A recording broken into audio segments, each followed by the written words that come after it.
खरानी भइसकेको व्यक्तिलाई आगोसँग के डरै हुनु राखेँ है यो मैले ल यो दुईटा लाइन चाहिँ मैले राखेँ है दाइ त्यो यो दुईटा लाइन चाहिँ मैले जीवनभर राखेँ है दाइ अर्को एउटा पनि छ तपाईँलाई काम लाग्छ सबैलाई काम लाग्छ होला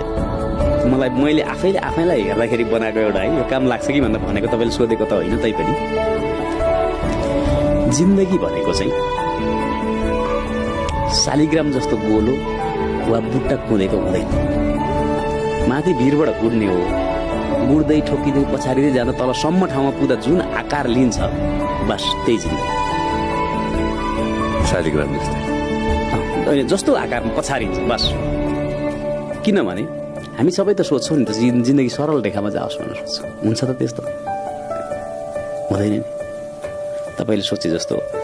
पढाइ हुँदैन होला तपाईँले सोचे जस्तो श्रीमती हुँदैन होला अथवा श्रीमतीसँगको सम्बन्ध हुँदैन होला तपाईँले सोचे जस्तो घर हुन्न होला तपाईँले सोचे जस्तो परिवार हुन्न होला सबै कुरो हामीले सोचे जस्तो केही हुँदैन लड्दै जाने हो गुड्दै जाने हो तल गएर पछारिँदा एउटा आकारमा पछारिन्छ त्यो जिन्दगीभरि त्यही आकारको ढुङ्गा भएर बस्छ त्यो